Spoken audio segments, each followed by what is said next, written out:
देख रहे हैं द सहारा न्यूज चैनल। आइए नजर डालते हैं आज की कुछ खास खबर की ओर। जनता दरबार में पीड़ित की शिकायत सुनने के बाद विधायक उसकी पैरवी के लिए स्वयं थाने पर पहुंचे। विधायक ने पुलिस कार्यशैली पर सवालिया निशान लगाते हुए 2 अधिकारियों पर रिश्वत मांगने का भी आरोप लगाया। आरोप था कि दहेज के कारण लड़की पक्ष द्वारा रिश्ते की मनाई के बाद भी उल्टी लड़की पक्ष को जेल में भेज दिया गया और उनसे 50,000 की रिश्वत मांगी गई, जिसमें लोनी थाना एसएसआई और अशोक विहार चौकी इंचार्ज एहसान अली पर आरोप है। अशोक विहार लोनी के निवासी खलील अहमद पुत्र जमील अहमद ने 1.5 साल पूर्व अपनी बेटी का रिश्ता मीरापुर मुजफ्फरनगर के सुहेब पुत्र अशरफ से किया था।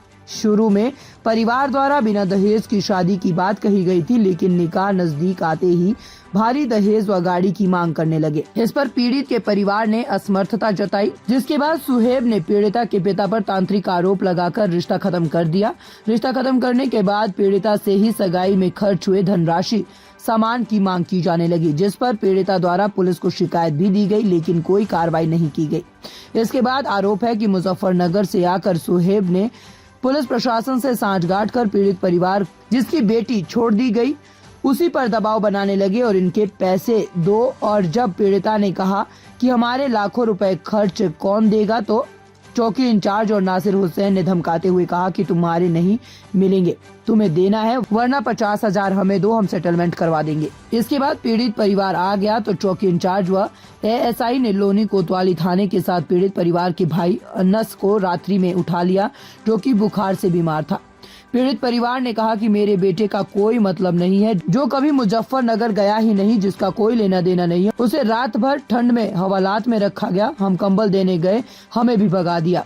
न्याय की कोई उम्मीद न देखकर पीड़ित परिवार लोनी विधायक नंदकिशोर गुर्जर के आवास पर लगने वाले जनता दरबार में गया। विधायक ने पूरा विषय सुनकर इसे गंभीर मानते हुए स्वयं थाने में पहुंचकर पीड़ित परिवार और विधायक ने सभी तथ्य रखे तो थाना प्रभारी के पास कोई जवाब नहीं था। पुलिस ने कहा कि हमने 151 कर दी है, जमानत करवानी पड़ेगी, जबकि 151 की कोई स्थिति नहीं थी। बेटा जो बंद है, किस मामले में बंद है और आप जो कल से यहाँ चक्कर काट रहे हैं, किससे काट रहे हैं? 1.5 साल पहले हमारी बेटी का रिश्ता हुआ था मीरापुर से। मीरापुर वाले आकर के रिश्ता करके गए थे और वो टलाते रहे कि हम शादी करेंगे, लेकिन अब वो शादी के लिए इनकार कर रहे हैं और जो मेरा 2-2.5 लाख रुपया जो खर्च हुआ है उसको देने से इनकार कर रहे हैं। और यहाँ आने के बाद वो आते हैं, मुझे टार्चर करते हैं और नासिर हुसैन साहब ने मुझे जो है 8 दिन से टार्चर कर रखा कि तुम यहाँ आओ। कौन नासिर हुसैन साहब एएसआई हैं। उन्होंने कहा कि जी यहाँ रात को 2 बजे तक भी फैसला होना है। फिर मेरे बच्चे को टार्चर करने के लिए 2 बार पुलिस भेजी और रात को 10 बजे उसे बिस्तर से उठवा करके बुखार में बगैर कपड़ों के था वो, उसे रात को पीटते हुए यहाँ थाने ला करके बंद कर दिया। और जो है मैं रात जो है किसी के हाथ मैंने लिहाफ देने के लिए भेजा, लिहाफ लेने से भी इनकार कर दिया। और जो है अब बोलते हैं कि जी हमको मालूम नहीं कौन लेकर आया समस्या लेकर आए हैं और जो आपकी बेटी के साथ मारपीट हो रही है, कौन लोग कर रहे हैं? हम थाने आए हुए हैं तो जो हमारी बेटी के साथ समस्या करी है मैंने अक्सर और शेरू और बुढ़ा और ये मन्नू ने दिल्ली पुलिस से गोली चलाई है, इनकी कोई कार्रवाई नहीं हो रही है। और जो ये सब हम बात कर रहे हैं सब हमें दिखा कर जाएंगे कि पुलिस हमारी कार्रवाई नहीं करेगी। हमारी बेटी की गर्दन वर्दन पर सब पे मार पिटाई कर रखी है और हमारे गेट तोड़े हैं और हमारे 30,000 रुपये भी चुरा कर ले गए। पुलिस ने कार्रवाई नहीं करी है, नहीं उन्हें फाड़ कर लिया। क्या कहना उन लोगों नहीं जेल भेजे का? पूछ लो इस बंद वाले में क्या कहना है, हवालात वाले में, और इस लड़की के साथ जो हुआ इसमें क्या कहना है, इनका बयान ले लो, फिर हमसे पूछ लो। अभी चल नया साल है, नए साल में ये बात कम से कम ऊपर तक चली जाए, मुख्यमंत्री जी भी सुन लेना। भाई कौन ऐसा राजनीतिक आदमी है जो भाई इनमें भी मेरा हाथ है क्या? मतलब ये कहेंगे ना विधायक का हाथ है, ये भी मेरा हाथ है इनमें बेचारी में, या उसका जो रिश्ता हुआ उसमें मेरे हाथ है, उस रिश्ता वाले में दहेज मंगवाने में। योगी जी की सरकार में, भाई योगी जी की सरकार में भी अगर खोप नहीं है, इतने बड़े अपराधी जो पुलिस पे गोली चला रहे हैं दिल्ली पुलिस पे, और वो सेफ है, उनकी लड़कियां उनकी बहनें वो सब की सब इतनी बड़ी खलीफा है और सारे उनमें जितना धंधा में इन्वॉल्व है वो इनका इलाज करती है बढ़िया। इसका क्या दोष है बेचारी का? मतलब इसके पूरा छुली हुई पीटी हुई नील पड़े हुए थे पूरे शरीर में, जब मैंने भेजा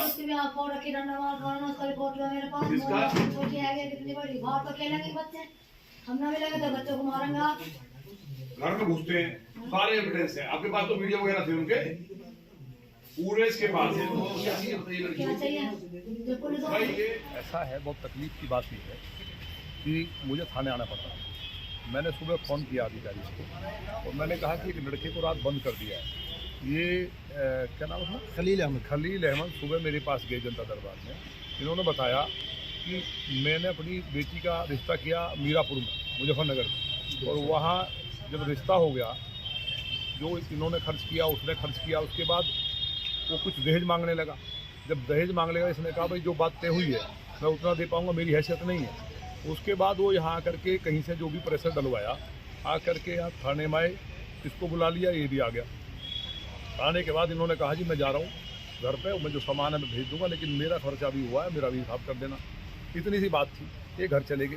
उसके बाद कोई बीमार हो गया, ये वहाँ निकल गए। इन्होंने कहा साहब मैं आज नहीं आऊँगा, मैं कल आ जाऊँगा और कल बैठ के इसको निपटा लेंगे। मतलब ये पहली बात तो ये, वो इसकी बेटी है उसको छोड़ रहा है जो व्यक्ति है। दूसरा इसे बताया तांत्रिक, ये पढ़ा लिखा व्यक्ति है, अलीगढ़ यूनिवर्सिटी का है।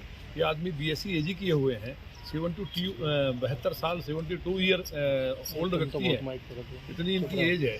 इसका भी लिहाज नहीं करके उसके लड़के को रात उठा लिया। लड़के का क्या दोस्त था, उसे उठा करके रात हवालात में बंद कर दिया। उस बेटे को बंद क्यों हवालात में किया? भाई इसकी तो लड़की को छोड़ रहे हैं वो। उनका कहना है इसका कि जो इसमें SSI है नासिर हुसैन और एक चौकी इंचार्ज है वहाँ एहसान वगैरह, ये लोग इस लड़के को ले आए हैं और यही इसको देख रहे थे। इन्होंने इससे 50,000 मांगे कल कि हम तुम्हारे मामले को ख़त्म कर देंगे, वो तो 50,000 दे दो। 50,000 रुपये नहीं दिए तो इस आदमी के साथ जलालत हुई, उस लड़के को मारा है बहुत। अभी हालात में आपने देखा होगा।